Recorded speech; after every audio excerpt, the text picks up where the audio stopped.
प्रेरणा प्राप्ति कर स्वयं भगवान विष्णु अपने अंश से वसुदेव की भार्या देवकी के गर्भ से अवतार लेंगे। कंस के भय से वसुदेव जी उस शिशु के लेकर के शीघ्र ही गोकुल में नंद भगवान के यहाँ पहुंचा देंगे और वहां से यशोदा की कन्या को ला करके अपने घर में राजा कंस को दे देंगे। तब कंस उस कन्या को मारने के लिए पृथ्वी पर पटक देगा। तदनंतर उसके हाथ से छूट करके मेरी अंश स्वरूप वह कन्या तक्षण अलौकिक रूप धारण करके विंध्य पर्वत पर चली आएगी और निरंतर जगत का कल्याण करेगी।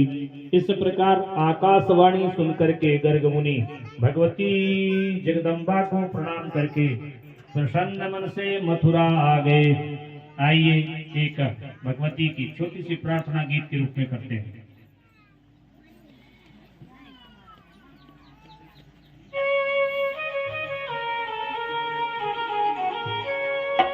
घर तू निकले रास मेरी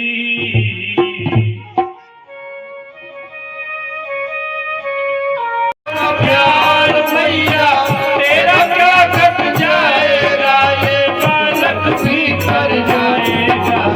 दे दे थोड़ा प्यार, दे दे थोड़ा प्यार।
मुझको देने से खजाना कम नहीं हो जाएगा, मुझको देने से कम नहीं हो जाएगा, मुझको देने से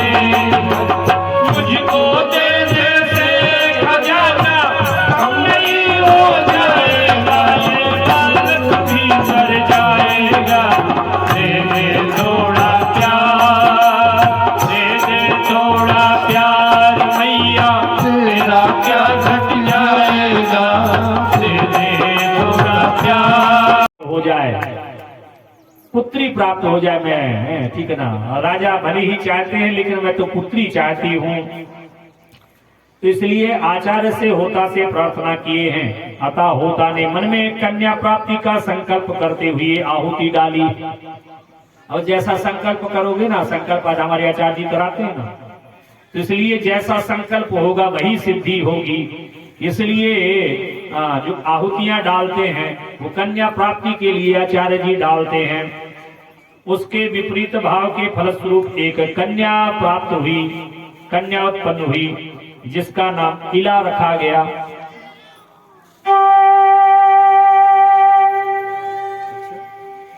जय हो। इसके बाद पुत्री को देख करके उदास मन वाले राजा श्राद्ध देव ने गुरु वशिष्ठ से कहा, हे प्रभु, पुत्र प्राप्ति के आपके संकल्प के विपरीत कन्या कैसे हो गई? आपसे तो मैंने कहा था कि पुत्र प्राप्ति के लिए यज्ञ हो रहा है और यही संकल्प किया गया था, लेकिन पुत्री क्यों हो गई? ऐसा सुन करके महर्षि वशिष्ठ ध्यान लगाए हैं और ध्यान में देखे इससे होता का व्यतिक्रम जान करके किला को पुत्र बनाने की कामना से ईश्वर की शरण में गए हैं। उन्होंने कहा गुरुदेव ने, गुरु वशिष्ठ ने, कि भले ही कन्या का जन्म हुआ है लेकिन ये होता के कारण हुआ। बाद कोई ऐसी कथा, कुछ ऐसा होना चाहिए। और ये जल्दी सौभाग्य नहीं आता, बहुत पूर्व जन्म के पुण्यों का जब उदय हुआ होता है तो कहीं किसी के हृदय में ऐसी श्रद्धा जागृत होती है और वह ऐसा अनुष्ठान करने के लिए तैयार होता है और आप सबका सहयोग हो जाता है। तो हरि पूर्व जन्म के पुण्यों को जब उदय हुआ तो कोई पूर्व प्रेरक रघुवंश विभूषण परमात्मा हृदय में प्रेरणा करके आपका कल्याण चाहता है, परमात्मा आपका हित चाहता है। कौन सा पिता है अपने बालक का अहित चाहता है? कोई ऐसा हो सकता है? हो तो नहीं सकता ना। तो भगवान हमारा जो परम पिता है, हमारे पिताओं का जो पिता है, वो हमारा बुरा चाहेगा? वो भी हमारा हित चाहता है, भला चाहता है। तो इसलिए वो कुछ ऐसी व्यवस्था कर देते हैं, कुछ ऐसी व्यवस्था कर देते हैं और सब कुछ दिखा करके, सुना करके।